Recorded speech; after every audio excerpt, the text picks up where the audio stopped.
সাধারণ চারটি তত্ত্ব তুলে ধরার চেষ্টা করছি। এটা অষ্টম স্কন্ধে ভাগবতের আছে। কামনা দূর করার মহা ঔষধি। কি দূর করার? এইবার ধ্যান দিয়ে শুনতে হবে। কামনা দূর করার মহা ঔষধি। চারটি মাত্র জিনিস আমরা গ্রহণ করলে কামনা দূরীভূত হবে। অষ্টম স্কন্ধে ভাগবতের এ কথাই প্রতিফলিত হয়েছে। একটু ধ্যান দিন এবার। চারটি তত্ত্বের উপরে আপনার অনন্ত কামনা বাসনা দূরীভূত হবে। আপনি শান্তি, কল্যাণ, ভগবত ভক্তির অধিকারী হবেন। তার প্রথমটি হলো নিরন্তর ভগবানের নাম স্মরণ। দেখুন, ভক্তি অবিচ্ছিন্ন তৈলধারাকেই ভক্তি বলে। পাত্রে তেল আছে, তৈল আছে, আপনি ঢালছেন তো ওটা কি বিন্দু বিন্দু হয়ে পড়ে? যখন ভরা পাত্রে ভরা তেল আছে বিন্দু বিন্দু হয়ে পড়ে না অবিচ্ছিন্ন গতিতে পড়ে? এমন ভজন মানে সকালে আহ্নিক করলাম 1 ঘন্টা আর সারাদিন ভগবানের স্মরণ নেই, এরে ভক্তি বলে না। এই জন্য গীতাতে ভগবান বলছেন তস্মাৎ সর্বেষু কালেষু মামনোশ্বর যুদ্ধৌ চ। সংসারে যুদ্ধ আছে, অশান্তি আছে, রোগ শোক আছে, কিন্তু নিত্য নিরন্তর ভগবানের নামকে স্মরণ করো। আমরা সাপ লুডু খেলি, আমরা বলতে আমি, ওই কষ্ট করে করে করে উঠে সাপের মুখে। এই কিছুদিন ভজন সাধনে খুব মন লাগলো, কিছুদিন 16 মালা করে করলাম, তারপর আবার সাপের মুখে, আবার নিচে। এত কষ্ট করে উঠি আবার নিচে। এই জন্য আমাদের ভজনটা অস্খলিত নিষ্ঠায় হয় না। নিত্য নিরন্তর যে জিনিস না হয় সে জিনিস সুগঠিত অভ্যাসে পরিণত। 3 বেলা ভোজন করো, ভোজন না করলে শরীরে বল, শরীরের পুষ্টি তুষ্টি সন্তুষ্টি হবে না, ক্ষুধা নিবৃত্তি হবে না, এটা তো বোঝো। যদি তাই বুঝি তাহলে নিত্য নিরন্তর ভগবানকে স্মরণ করবার কথা সমস্ত শাস্ত্রেই বলেছেন। মহাপ্রভু তা আরো সরল করে বললেন, খাইতে শুইতে উঠিতে বসিতে যথা তথা নাম লও বা লয়। এই তো। শুধু কি একদিন এখানে ভাগবত শুনতে আসবো? শুধু সকালে আহ্নিক করেই বেঁচে গেলাম? এক রাজা ঘোষণা করেছে যে সন্ধ্যা বন্দনা করবে না আমার রাজত্বে, তাকে আমি রাজদণ্ড দেব। আচ্ছা, এই দণ্ড দিয়ে, শাসন দিয়ে কোনোদিন আর ভগবানের ভজন হয়? তো একদিন রাজা দেখতে বেরিয়েছে নগরে, সন্ধ্যাবেলায় সবাই আহ্নিক করছে কিনা, আর ভয়ে ভয়ে তো সবাই করে। একজন শৌচে যাচ্ছিল, মলমূত্র ত্যাগ করতে, এটা জলের পাত্র নিয়ে যাচ্ছিল রাজার সামনে। রাজা তো রাজদণ্ড দেবে, সন্ধ্যা হয়ে গেছে। তখন সেই শৌচের জল নিয়েই ওম অপবিত্র পবিত্র বা সর্ববস্থান শুরু করেছে। রাজা বলে, এই যাচ্ছিলে শৌচে, এই জল নিয়ে ওম অপবিত্র পবিত্র বা। বলেন, এটা দণ্ডের আহ্নিক। আহ্নিক না করলে আপনি দণ্ড দেবেন, এটা দণ্ডের আহ্নিক। বলো, যথার্থ আহ্নিক কখন হবে? বলে, স্থির হয়ে চ্যান ধ্যান করে বাড়ি গিয়ে ঠাকুর ঘরে গিয়ে তখন শান্ত হয়ে পবিত্র হয়ে প্রকৃত আহ্নিক করবো। গুরুদেব দিয়েছেন মালা, ওই জাল ফেলে কাশির মতো টানতে হয়, তাই টানি। আবার বারবার দেখি কটা বাকি আছে, এতে রুচি হয়। এ যেন শাসনের ভজন, যন্ত্রের ভজন, কটা আছে বারবার দেখি। কখনো কখনো টিভিও দেখি, মালাও জপ করি, দুটোই একসাথে চলুক। এই জন্য ভজন করতে হবে অনুরাগে, ভগবানকে আনন্দ দেওয়ার জন্য নিষ্ঠার সহিত, রুচির সহিত। ওই যন্ত্রের মতো ভজনে কাজে দেবে না। আমি একটা জিনিস শুভঙ্করকে বলছিলাম, এই মাইকটা এসে আমাদের জীবনের ভজনের কপটতা বাড়িয়ে দিয়েছে, মেকি ভাব বাড়িয়ে দিয়েছে। এই সব, এর নাম হলো মাইক। মাইক মানে মাইক, মায়া দ্বারা যা তৈরি করা, তাকে বলে মাইক। আগেকার দিনে অষ্টপ্রহর 16 প্রহরে যারা সংকীর্তন করত, আমরা যারা পাঠ করতাম খালি গলায়, তখন ভেতরের যে ভাবটা সেটাই প্রকাশ হতো। এখন এটার সামনে মাঝে মাঝে আমি যা না তা প্রচার করতে ব্যস্ত। আমার কণ্ঠটা যেরূপ না, ভলিউম বাড়িয়ে, ইকো দিয়ে। যজ্ঞে দেখবেন, নাম যজ্ঞে দেখবে যেখানে মাইকটা, ওখানে মাস্টার গিয়ে সুর কষাকষি করে।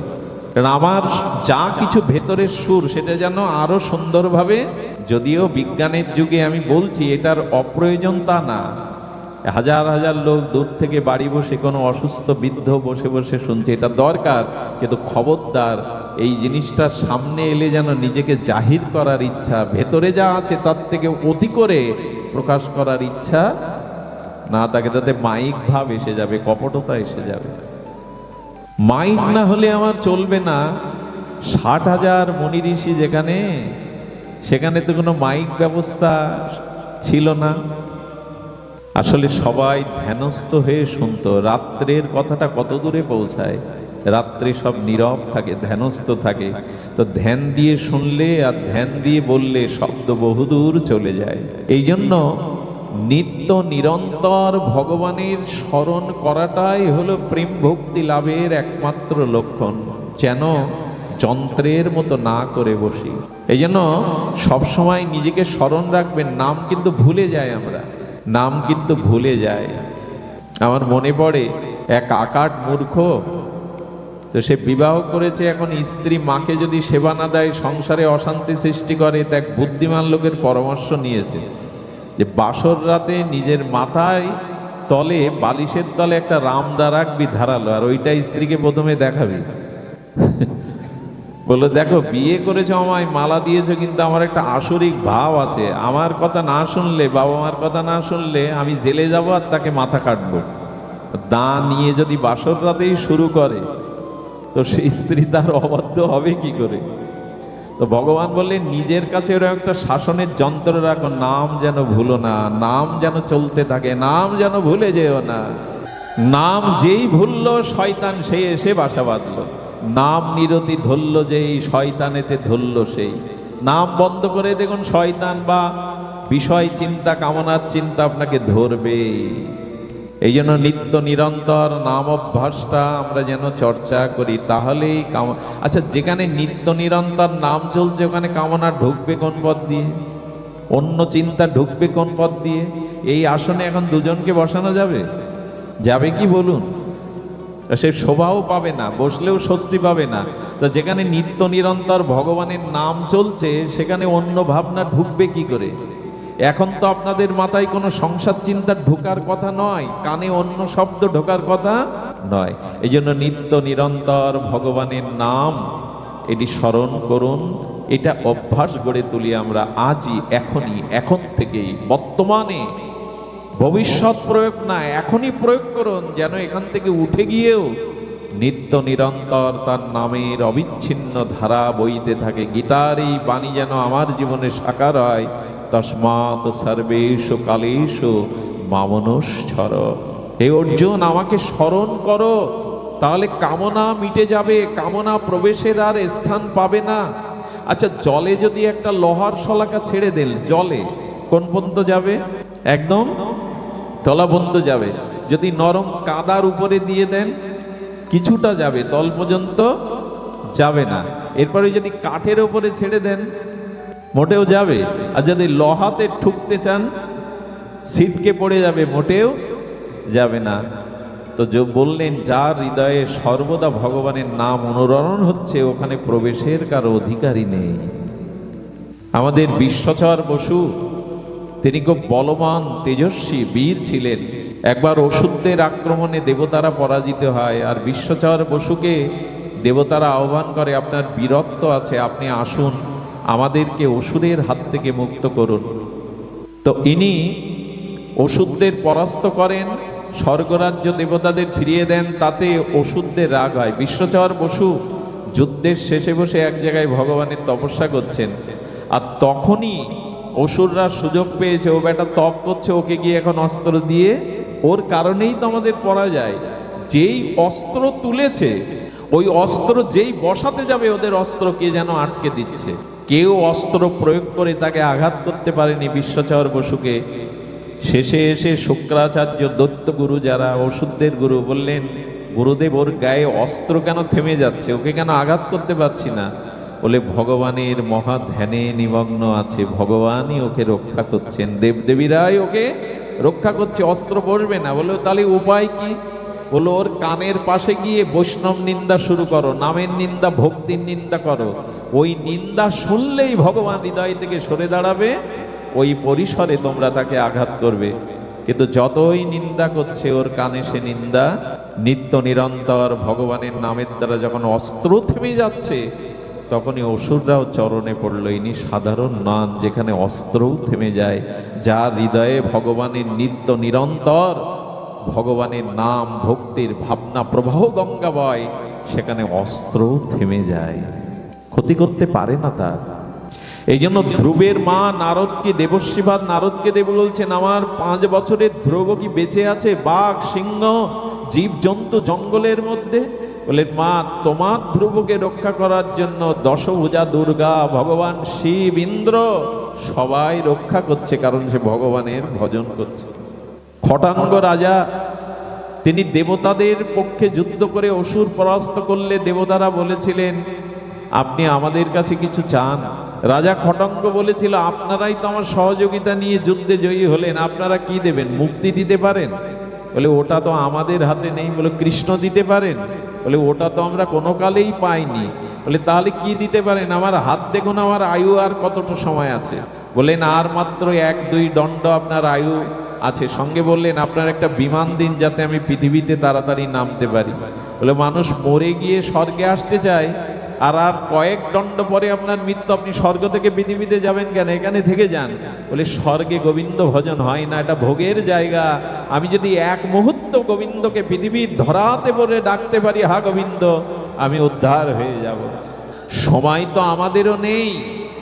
এই জন্য নিত্য নিরন্তর খেতে, শুতে, উঠতে, বসতে নিত্য নিরন্তর ভগবানের নাম অবিচ্ছিন্ন তৈল ধারার ন্যায় যে সর্বদা জপ করে, তার বাসনা প্রবেশের সুযোগই নাই। কামনা দূর করার দ্বিতীয় মন্ত্র, সবার মধ্যে ভগবানকে দেখতে শুরু করুন। এগুলি ভাগবতেরই 8ম স্কন্ধের মূল প্রতিপাদ্য সাংকেতিক বিষয়, সূত্র, লীলা কথা, ভক্ত চরিত্র আছে। কিন্তু সবার মধ্যে আমাদের দোষ কি জানেন? আমাদের দোষ কি জানেন? মা মন দিয়ে শোনো, সময় হয়তো সবসময় পাবো না। আমাদের দোষ হলো আমরা মন্দিরে ভগবানকে দেখি, বাইরে কোথাও ভগবান দেখতে, ওই যে মন্দিরে গিয়েই শুধু ভগবানকে দেখি। বলেন এরা মূঢ়, যারা মন্দিরে ভগবান দেখে আর কারো মধ্যে ভগবানকে দেখতে পায় না, এদের দৃষ্টি সংকীর্ণ, এরা মূঢ়। এই জন্য সব বস্তুর মধ্যে ভগবান আছেন। সর্বং খলিদাং ব্রহ্ম, যাহা যাহা নেত্র পড়ে তাহা কৃষ্ণ স্ফুরে। এই অনুভূতি যার এসেছে, তার ভেতরে কামনা কাকে ভোগ করবে সে? সবার মধ্যে যদি তার প্রাণনাথকে, প্রতিটি নারীর মধ্যে যদি সে রাধারানীকে দেখতে শুরু করে, জগৎজননী মাকে দেখতে শুরু করে, সবার মধ্যে তিনি আছেন, এই ভাবনা, কার শত্রুতা করবেন? কাকে ঠকাবেন আপনি? কাকে তুচ্ছ তাচ্ছিল্য করবেন আপনি? এই জন্য বললেন সবার মধ্যে আমাকে দেখতে থাকো, তাহলে আর কামনা বাসনা তোমার, আমরা এই দৃষ্টি আমাদের নাই। আরে নাম সিদ্ধ মহাপুরুষ কতবার, কত লক্ষবার বলেছি, নাম সিদ্ধ মহাপুরুষ দ্বাদশীর পারণের জন্য রুটি বের করে মাখন লাগিয়ে নিবেদন করতে গেছে ভগবানকে। আর একটা কুকুর নেবে না সেই রুটি মুখে নিয়ে নিয়ে ছুটতে শুরু করেছে। আর এই নামনিষ্ঠ মহাপুরুষ মাখনের কৌটা হাতে নিয়ে বলছে, প্রভু দাঁড়ান, মাখনটা লাগাতে দিন, প্রভু দাঁড়ান, মাখনটা লাগাতে দিন। 2 কিলোমিটার ছুটে গেছে। ভগবান দেখছেন সর্বজীবের প্রতি কিভাবে ওর আত্মদর্শন। কুকুরটা দাঁড়িয়ে পড়ে বিষ্ণু রূপ ধরে সাক্ষাৎ দিলেন। সর্বজীবের মধ্যে তোমার ভগবত বুদ্ধি এসেছে, তাকে কৃপা করলেন। আমরা এতখানি পারবো না, তবে সবার মঙ্গলটা দেখতে শুরু করুন, সবার মধ্যে ভগবানকে দেখতে শুরু করুন, দেখবেন কামনা স্খলন পতনের পথ বন্ধ হয়ে গেছে।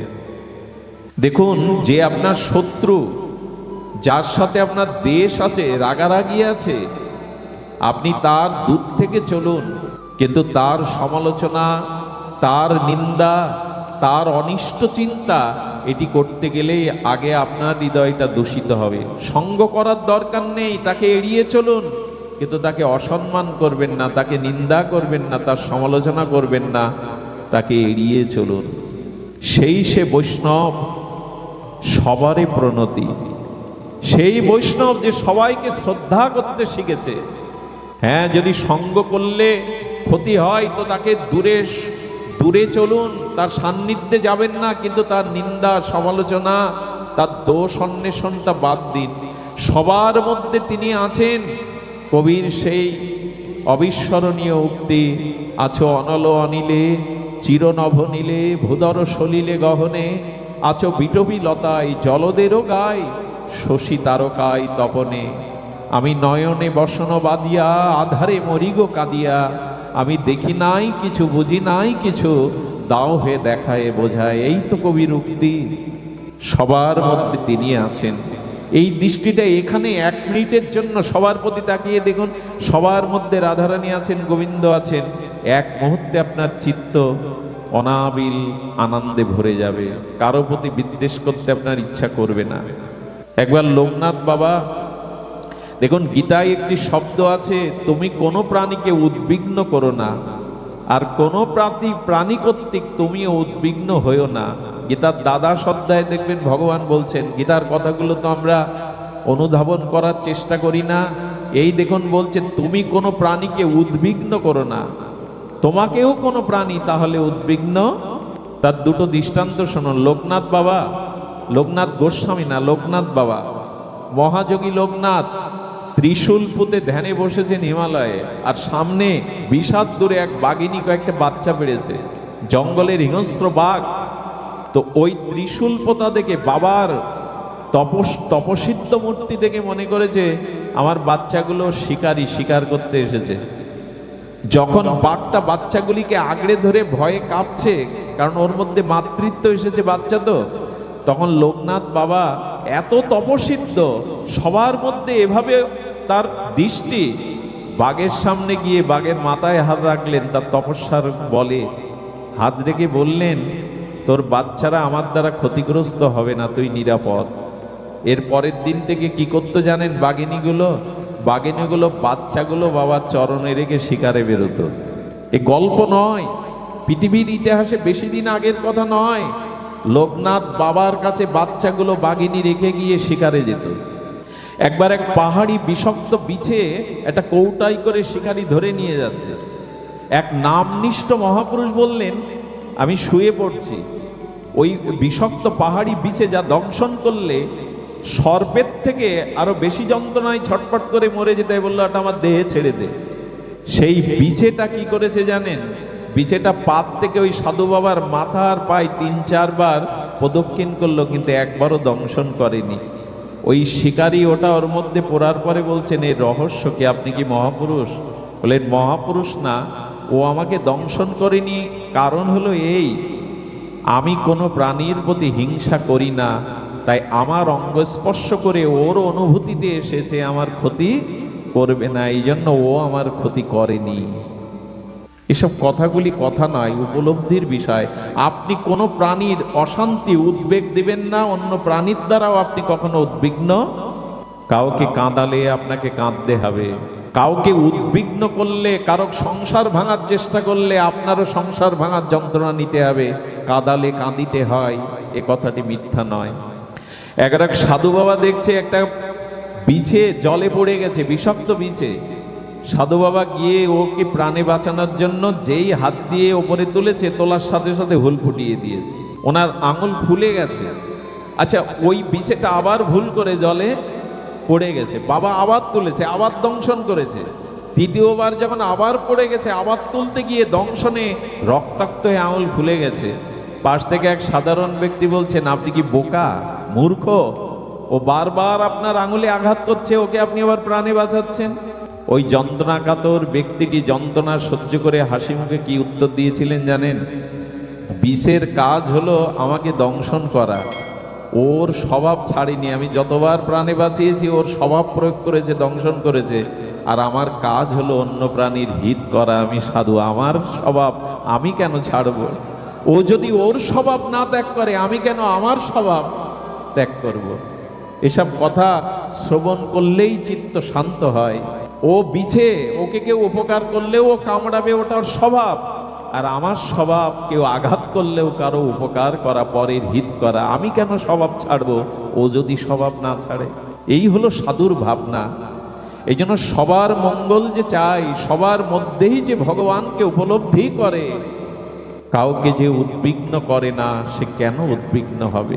এই হলো কামনা দূর করার, বাসনা দূর করার, ভগবান পাওয়ার রাস্তা। এই রাস্তা ছাড়া ফাঁকি ঝুঁকি দিয়ে, অলিগলি দিয়ে, চোরাবালু দিয়ে পথে আসা যাবে না।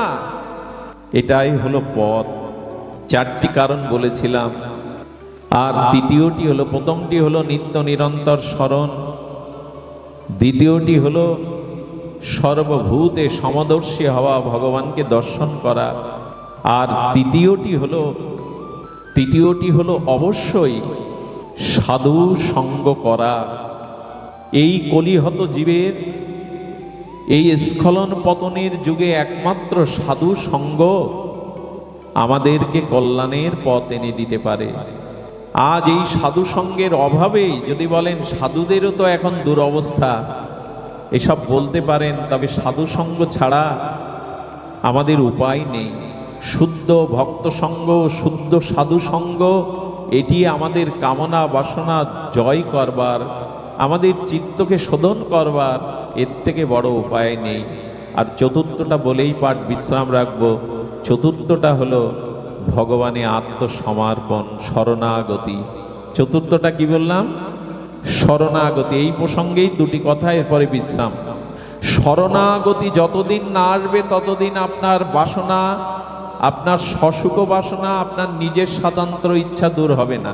আমি হাত জোড় করছি, কথাটি শেষ কথা, বিশ্রাম কথা মন দেওয়ার জন্য। শরণাগতি, এইটি বাসনা দূর করার, মোহ দূর করার, এই জগৎ থেকে একমাত্র এই স্খলন পতনের হাত থেকে বাঁচবার একটাই উপায়, শরণাগতি।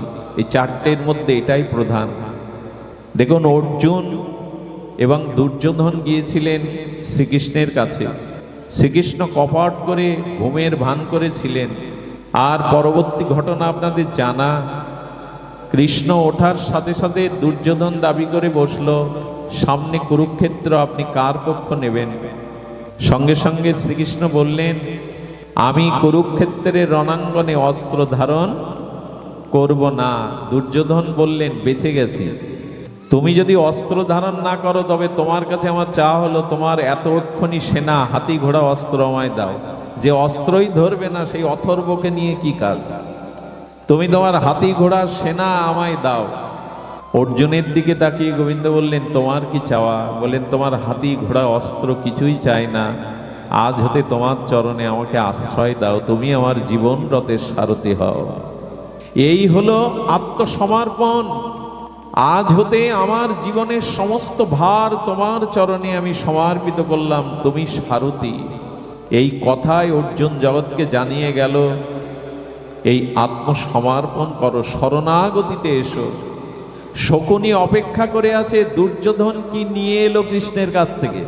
আরে ভাগ্নে, কি নিয়ে এলে কৃষ্ণের কাছ থেকে? বললো, আমি আজ জয়ী হয়ে এসেছি। আরে কৃষ্ণ বলেছে সে কোনো অস্ত্র ধারণ করবে না, তো তার হাতি ঘোড়া সৈন্য অক্ষয়নী সেনা আমি নিয়ে এসেছি। শকুনি বুদ্ধিমান ছিলেন, কূটবুদ্ধি হলেও বুদ্ধিমান। এভাবে হাত চপটাঘাত করে বললেন, ভাগ্নে, পরাজয়টাই নিয়ে চলে এসেছ। আরে মূর্খ, কৃষ্ণ যার সাথে, জনার্দন যার সাথে, জয় তো সেখানে। আজ তুমি তোমার পরাজয় নিয়ে এলে, একথা কি সংকেত দেয়? গোবিন্দ চরণে যদি সঁপে দেওয়া যায়, এত বড় রণাঙ্গনের রণনদী থেকেও পঞ্চপাণ্ডব নির্বিঘ্নে পার হয়ে গেল। এই জন্য ভগবানের চরণে শরণাগত হও। হে গোবিন্দ, আমি তোমার।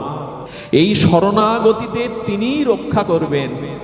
তিনি সমস্ত অশুভের হাত থেকে, অকল্যাণের হাত থেকে তিনিই তোমাকে রক্ষা করবেন। এই জন্য শাস্ত্রে বলেছে, শরণাগতির অনন্য মহিমা। অন্য কোনো সাধন ভজন, ত্যাগ তিতিক্ষা বৈরাগ্য যদি তোমার না থাকে, তুমি গোবিন্দ চরণে শুধু শরণ নাও। যদি শরণাগতি আসে, তবে জীবনের সব প্রাপ্তি সেখানে। এই জন্য ভগবানের চরণে এক শরণাগতি আনে। মনে আছে আপনাদের, আমাদের এই ঢাকাতে সতীশচন্দ্র আর ব্রাহ্মণ, তিনি, স্ত্রী মারা গেছে, একটা ছেলে বিলেতে থাকে, তার মেয়েটার নাম গৌরী। ঢাকাতে থাকতেন সেই ব্রিটিশ আমলে। তার মেয়েটা রূপে গুণে অনন্যা, রূপের জ্যোতিতে চারিদিকে আলোকিত হয়। 14 বছর বয়স হয়ে গেছে। আর ব্রিটিশ সেনারা যেতে গিয়ে চিলেকোটার ওপরে দেখছে সতীশ গোস্বামীর মেয়ে কি অপরূপ। মেয়েটাকে দেখেই তাদের পাশবিক আসরিক বৃত্তি জেগে গেল। 4 জন সেনা যখন ওপরে উঠছে, এই ক্ষিতীশচন্দ্র গিয়ে গৌরীর হাত ধরে গোবিন্দের যে পট ছিল সেই পটে গোবিন্দের হাতে মেয়েকে সম্প্রদান করে বললেন, হে গোবিন্দ, আমার গৌরীকে আছে আমি তোমার হাতে সম্প্রদান করলাম, শরণাগতি নিলাম, তুমি ওকে বাঁচাও। এই ঢাকারই ঘটনা। এই সতীশচন্দ্র ছিলেন পরোপকারী ডাক্তার, মানুষের সেবা করতেন আর গোবিন্দকেই জীবনের ইষ্ট মনে করে আর তিনি গোবিন্দকে সেবা করতেন। হাতে যখন সম্প্রদান করে গেল, ব্রিটিশ সেনারা উঠে 2 জন ঘরে ঢুকে যেই ওর আঁচল ধরতে যাবে, কি বলবো আপনাদের, সম্প্রদানটা কপটতা করে হয়নি। সম্প্রদানটা হওয়ার সাথে সাথে গোবিন্দ বিগ্রহ থেকে, গোবিন্দের চোখ থেকে, আঁখি থেকে এমন একটা বিকরণ জ্যোতি বেরোলো, সেই জ্যোতি 2 জন সেনার চোখ অন্ধ হয়ে গেল, দূরে ছিটকে পড়ে গেল তারা। এই আকস্মিক ঘটনায় পেছনের সেনারা তাদের বাঁচার জন্য 4 জন নেমে গেল। আজ বাবা মেয়ে গোবিন্দকে এসে বলছেন, প্রভু তোমার হাতে আমি গৌরীকে সমর্পণ করলাম, এইভাবে তুমি রক্ষা করো ভক্তকে। এরপরে ক্ষিতীশচন্দ্র মারা গেল, একা মেয়েটা অনাথ হয়ে গেল। মা তো অনেক আগেই চলে গেছে। এক রাত্রে গোবিন্দকে বুকে দিয়ে বললেন, বাবা তো তোমার হাতে সম্প্রদান করে গেছে, এখন আমি এখানে থাকতে পারবো না, তুমি আমাকে ব্রজে নিয়ে চলো, বৃন্দাবনে নিয়ে চলো। কি বলবো, 200 টাকার একটা সোনার আংটি আর সন্দেশ আর মুড়ি নিয়ে বেরোলো। একটা পাত্রের মধ্যে লাল কাপড় দিয়ে তার প্রীতমকে গোবিন্দকে ঢেকে নিয়ে যাচ্ছে। রৌদ্র পাবে, ধুলো ময়লা এসে অঙ্গে পড়বে, ভালোবেসে কখনো কাঁধে কখনো মাথায় নিয়ে যাচ্ছে। তখন তো হাঁটা পথ, যান্ত্রিক সভ্যতা এতদূর এগোয়নি। তিনি কলকাতা থেকে তখন মাসে একটা করে ট্রেন যেত মথুরায় না আগ্রাতে। সেই আগ্রার স্টেশনে নেমেছেন, মাঝে মাঝে ওই মুড়ি আর সন্দেশ তার প্রীতমকে দেয় আর একটু পায়, ওই সর্বদা তাকে স্মরণ। যখন তিনি আগ্রার স্টেশনে নেমেছেন, 2 দিন আগে ওখানে বোম বাস্ট হয়, কয়েকজন মানুষ মারা যায় এই বোমাতে। সন্দেহপ্রভার গোয়েন্দা বিভাগের সেনারা খুঁজে দিচ্ছে, আর ও লাল কাপড় দিয়ে ঢাকা পাত্র দেখে বলছে, এই দাঁড়াও, কে তুমি, তোমার পাত্রে কি? ও ওদের হাত জুতো পায়ে যাতে তার প্রীতমের গায়ে না লাগে দৌড়াচ্ছে।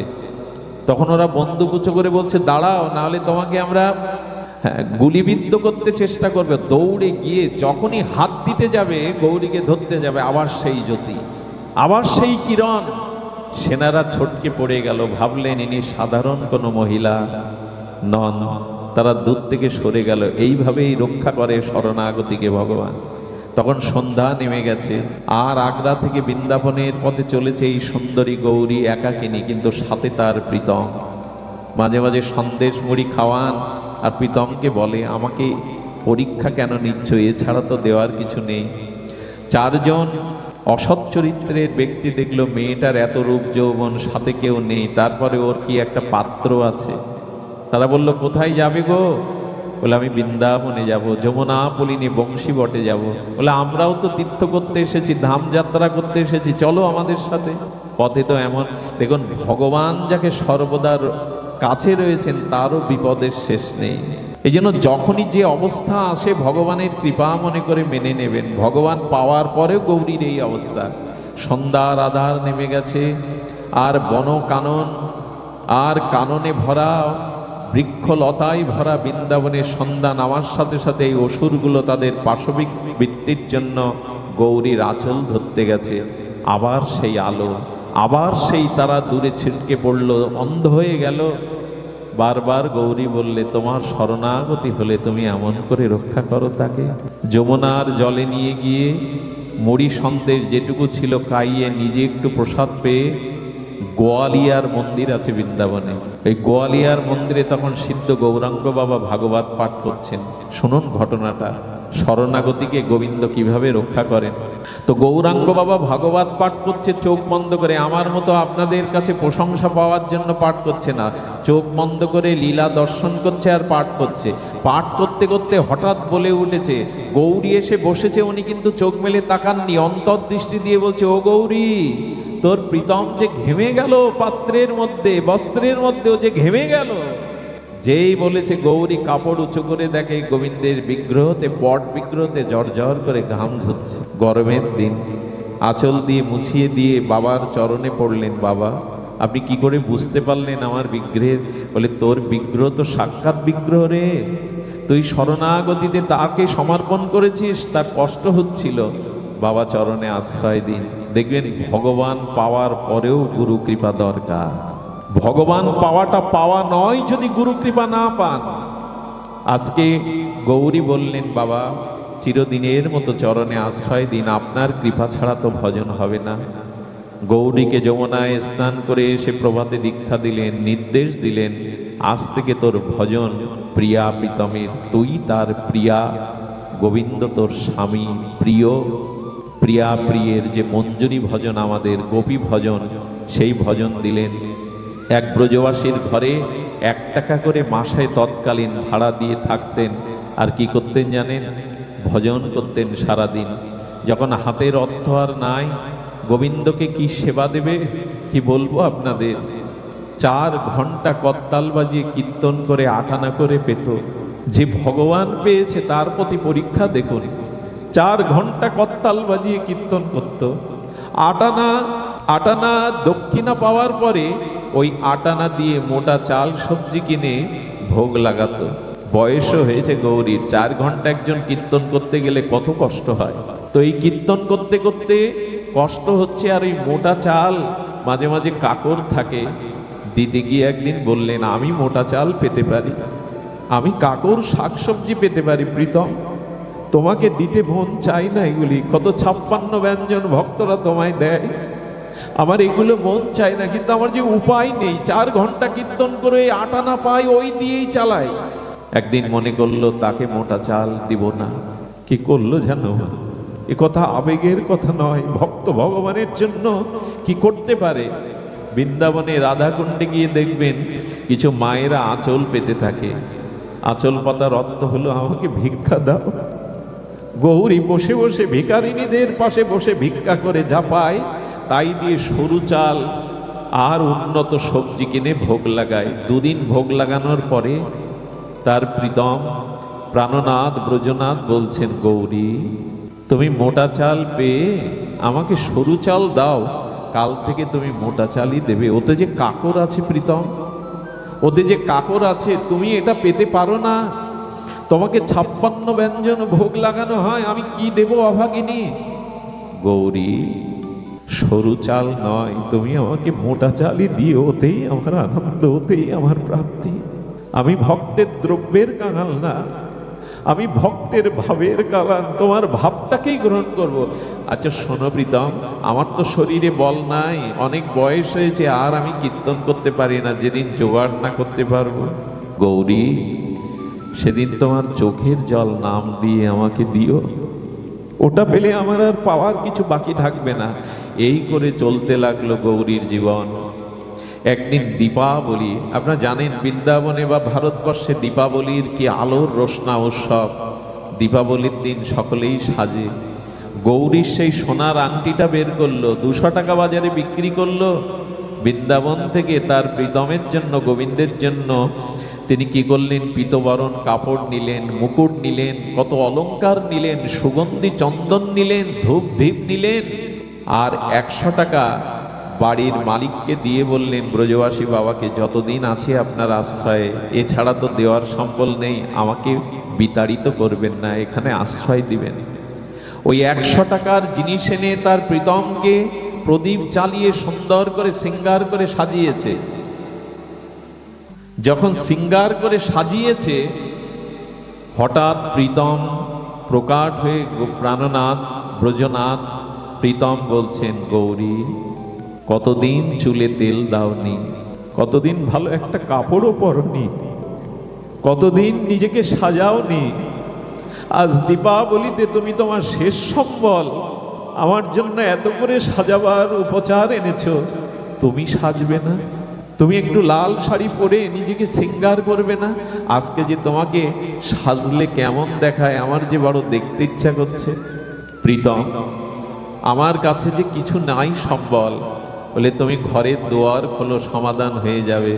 যেই দুয়ার খুলেছে গোবিন্দের প্রেরণায়, ওই ব্রজবাসী বাবা বলছেন, মা গৌরী, এই 20 টাকা নাও, তোমার জন্য একটা ভালো শাড়ি, একটু আলতা কিনে আনো, একটু নিজেকে সাজাও, কতদিন সাজাও না তুমি। 20 টাকা দিয়ে দিল, 20 টাকা দিয়ে একটা লাল শাড়ি আলতা আনলো। সেদিন যমুনায় স্নান করে মাথাটা পরিপাটি করে খোপা বাঁধলো, ফুলের মালা দিল। প্রিয়া যেমন প্রিয়ার কাছে সুসজ্জিতা হয়ে যায়, সেই দীপাবলির রজনীতে আর গৌরী সেজে এসে তার প্রীতমকে নয়ন ভরে দেখছে। কি বলবো, সেই মুহূর্তে সাক্ষাৎ গোবিন্দ প্রকট হয়ে পেছন থেকে গৌরীকে জড়িয়ে ধরেছে। গৌরী, কত অপরূপ তোমায় লাগছে বলো তো। সারাটা জীবন তুমি ত্যাগ বৈরাগ্য নিয়ে আমার সেবা দিলে, নিজের সুখ চাওনি, আজ তোমাকে কি অপূর্ব লাগছে। সারা রাত প্রীতমের তাতে ভজন মহিমায় কাটিয়ে দিল। এর থেকে প্রাপ্তি আর জগতে কার আছে? ভোরবেলা বলছেন, গৌরী, তুমি আমার কাছে কিছু চাও? কখনো তো আমার কাছে কিছু চাওনি তুমি। গৌরী গোবিন্দের হাতটা মাথায় নিয়ে বলছেন, দেবে প্রীতম, আমি যা চাইবো তুমি দেবে আমায়? বলে, চাও না, তোমাকে অধেয় তো কিছু নেই। নীরব কিছুক্ষণ পরে গৌরী কি চাইলো জানে? প্রীতম, আমার শেষ যাত্রায় তুমি আমার সাথে থাকবে তো? যেদিন এই সংসার থেকে চলে যাব, সেদিন অন্ত্যেষ্টি ক্রিয়ায় যাত্রাপথে তুমি আমার সাথে থাকবে তো? কথা দাও। আমার তো তুমি ছাড়া এ বিশ্ব জগতে কেউ নাই। গোবিন্দের চোখে জল। গোবিন্দ নীরব হয়ে বললেন, গৌরী, আমি তোমার শেষ যাত্রায় কথা দিলাম সাথে থাকব। গৌরীমা কি করে জানে? সারা রাত ঘরে দোর দিয়ে নাম করে আর তার প্রিয়তমের সাথে কথা বলে।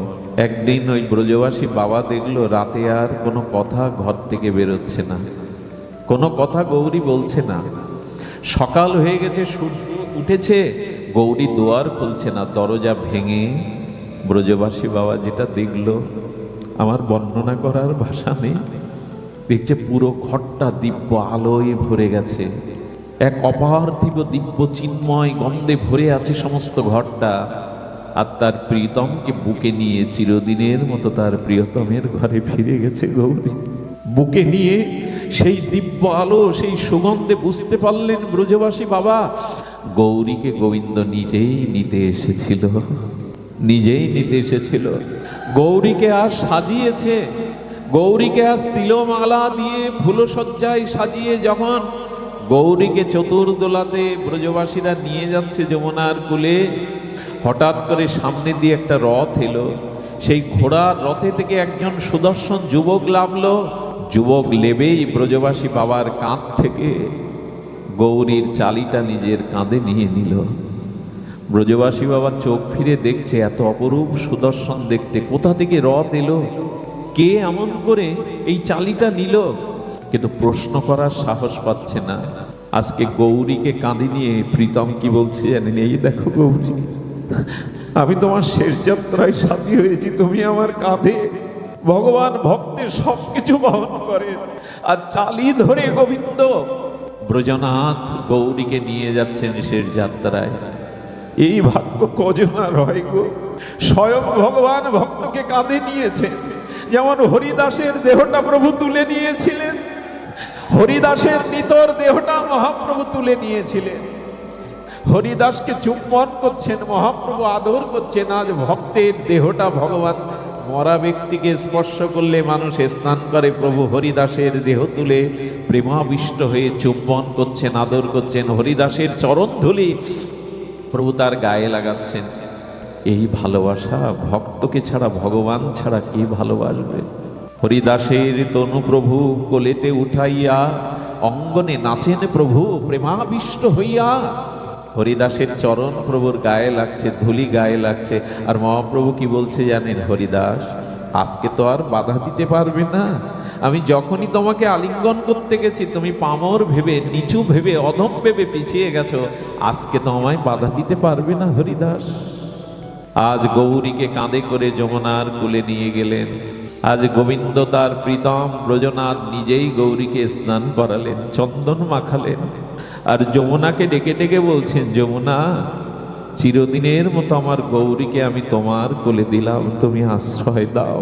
চলো গৌরী, তুমি তোমার নিত্য ধামে চলো, যেখানে জরা নেই, মৃত্যু নেই, ব্যাধি নেই, তোমাতে আমাতে ছাড়াছাড়ি নেই। চলো আমার নিত্য স্বরূপ ধামে চলো। এই হলো ভগবানে আত্মসমর্পণের ফল। আসুন ভগবানের চরণে নিজেদেরকে সমর্পণ করি। এটা কামনা দূর করে, বাসনা দূর করে প্রেম ভক্তি লাভের একমাত্র উপায়। যে ছেলেগুলো এই অনুষ্ঠানের আয়োজন করেছেন এই শীতের দিনে, ওদের সাধুবাদ জানায়। সাধুবাদ জানায় যারা ওদেরকে সহযোগিতা করেছেন, অংশগ্রহণ করেছেন। বাকি অনুষ্ঠান পর্ব যেন সুচারুরূপে আপনাদের আশীর্বাদে সম্পন্ন হয়। আজ এইটুকুই। জয় নিতাই গৌর প্রেমানন্দে হরিবল।